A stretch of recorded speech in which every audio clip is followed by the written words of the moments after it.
First question, Mr. Corbijn, adaptation. Which problems did you face with the adaptation from Mr. Le Carré novel? Well, the novel is, as most Carré books are, quite complex and interwoven and very layered. So you always have to simplify that into a script and into a film. But that has its challenges, but also its opportunities. And the film is more the story of a smaller group of people than the book is, and there's more a main character, because the book doesn't really have that. And there's a character in the film, Jamal, that's not in the book, and there's elements from the book that are not in the film, but the essence is still there. And what attracted me to make the film was really this post 9/11 situation that the book deals about. The wonderful thing about the movie is that it's a drama for me. It's not a spy movie. It's a drama about loneliness.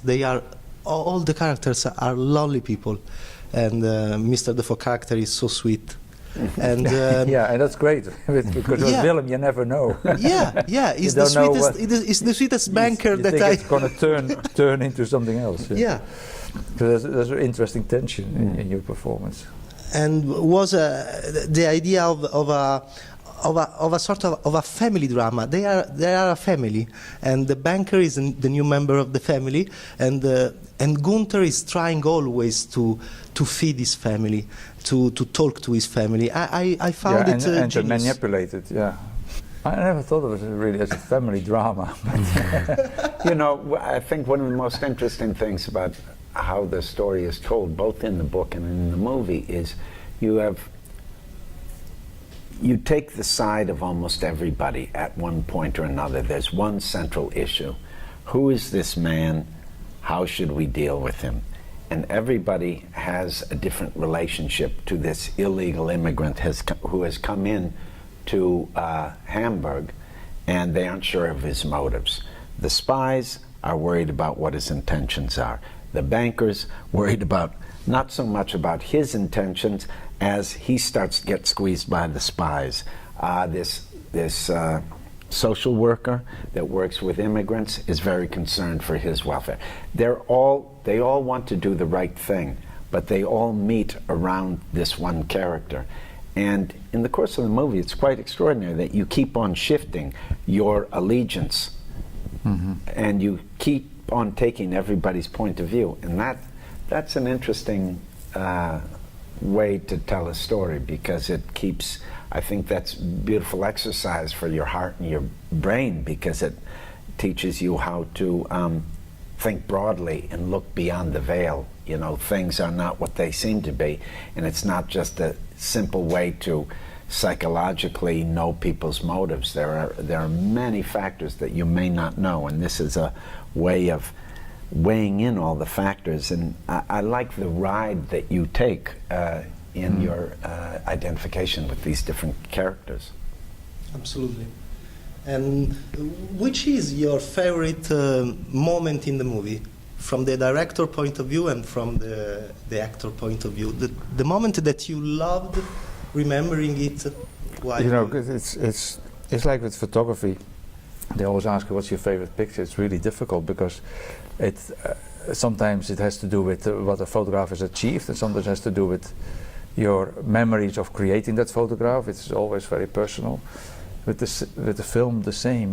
Maybe there's moments that are amazing for the film, and then maybe there's moments that I, on the set, really enjoyed doing, or as an idea I liked. I like, for instance, the start of the film, the water, which was not scripted, and it was just an idea I had, but it's a very visual thing. But I enjoyed that worked out, for instance. But that's a very personal thing. I'm very happy the movie worked out on a bigger scale, because every day there's other challenges, and especially if you're not educated that way. So for me, everything was a challenge. But I was lucky to work with great people. So that's how you tell the story. And you need a good story, but you also need great people to tell the story. Yeah. First shot, great. I agree with you. The first shot is wonderful. Let me bookend it and say the last shot. There's kind of a courage in the way that the story is told. Everything kind of floats and then builds up to this key moment, which I won't tell you what it is. And then once that moment happens, there isn't kind of an easy resolution. And the fact, the aftermath, the moment you spend with the central character after the big dramatic moment has happened is very radical, and I think it's very important to make the whole story breathe. And while it gets kind of entertaining in the cat and mouse game, it goes back to the heart of the movie, and that is a kind of meditation on this kind of loneliness and this kind of connectedness and disconnectedness of this community of people. Yeah. And then that very last shot was also not scripted. That was something that I did a bit on the spur of the moment. If it would have been, they wouldn't have funded it. No, probably not.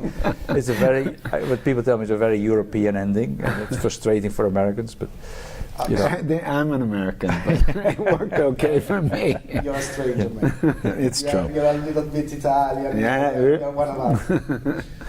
Okay, thank you very much. Thank you very much. Okay, great. Great job. Okay. I also liked a lot of the stuff between the first and last shot.